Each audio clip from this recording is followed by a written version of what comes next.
Um, so, as, I mean, I think it's proper that I go after Sade because it's a good contrast of, I mean, we are similar in a lot of ways, but one of the biggest things that Dad helped us realize is how great it was to be different.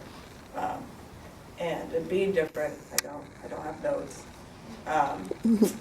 And like Dad being, while he could be a great speaker, if any of you proofread his papers or talked to him after 4 p.m. when he forgot to eat, it was like a circle of nonsense that you would have to find your way through, and then there was somehow laughing at the end. That you would just laugh.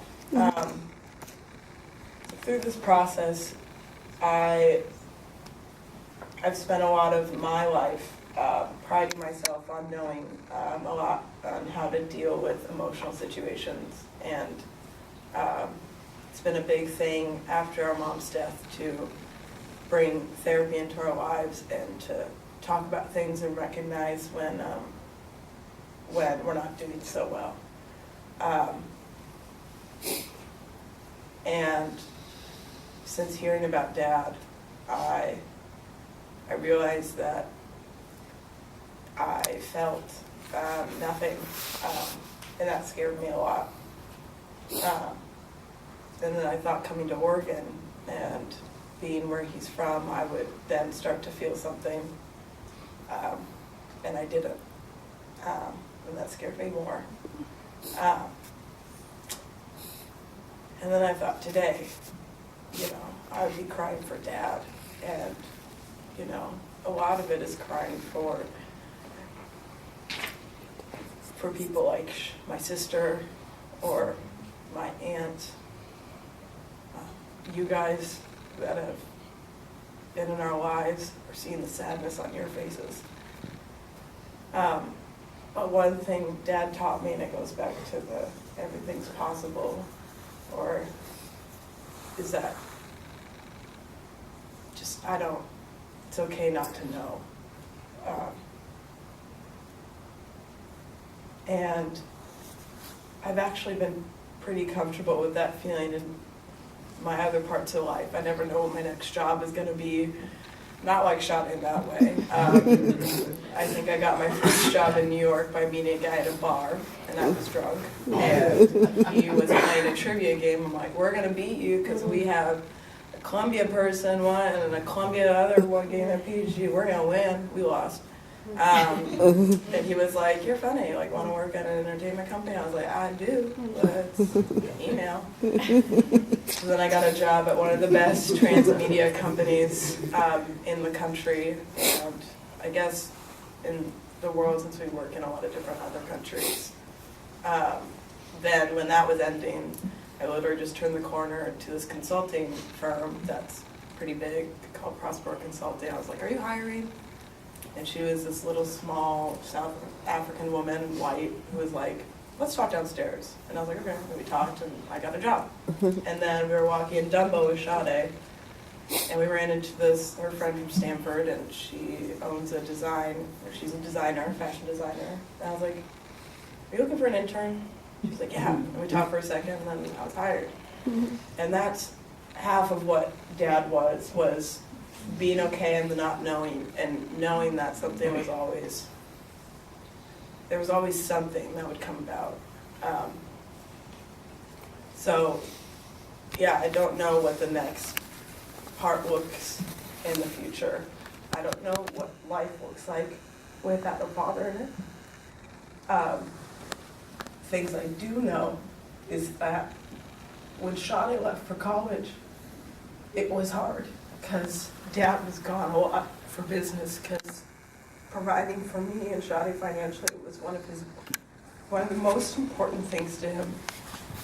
But every once in a while, when he wasn't harping on me about homework, so I just didn't like it, he would look at me and just give me the biggest hug. And it was from him that I really learned how to love deeply and unconditionally. there are so many memories of him driving in his Mercedes with the top down, and I was young and I would insist on the top being down, and even though it was cold, he'd put it down, and then he would push me down under the front seat, right, where the heater is, to keep me warm, and he'd do this face because he just thought I was so cute and he'd want to keep me warm, and then we'd always pick up a thing of French bread and just eat it straight out of the bag while we were driving up and down to Oregon. And we were just two bachelors in this big house just passing by each other. But the moments that he stopped, like Shade said, and all his attention was on you,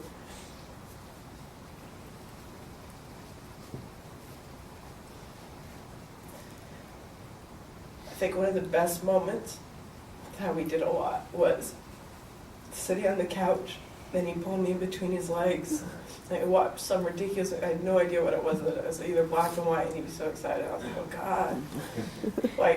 But then it became our movie, The Odyssey. We'd always sit down and then start watching again. He was so excited, he'd twitch his toes, and I would feel him twitch his toes under my toes. And we would just, So, I don't know what this is going to be like to not have him, because I haven't had him really for a while. And I don't really remember Mom too well. But now Shadi and I are going to start life without parents. But part of me is excited because I feel closer to him now than I have in a long time. And I feel like I know more about him now than I have in a long time. So I'm scared. And this hurts. But because of you guys, and Shadi, since it's us going through this together again, when will it end? My God, I guess we're getting there. We told Jean that she has to live forever, so she signed that document. It's legal because she's a lawyer.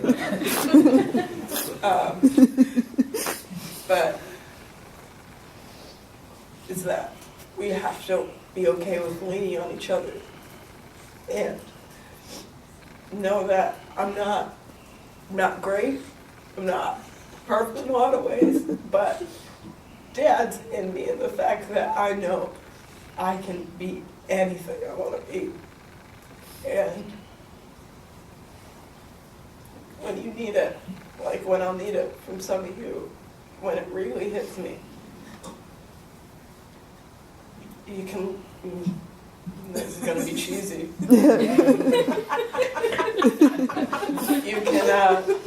You can always lean on me. Hit it.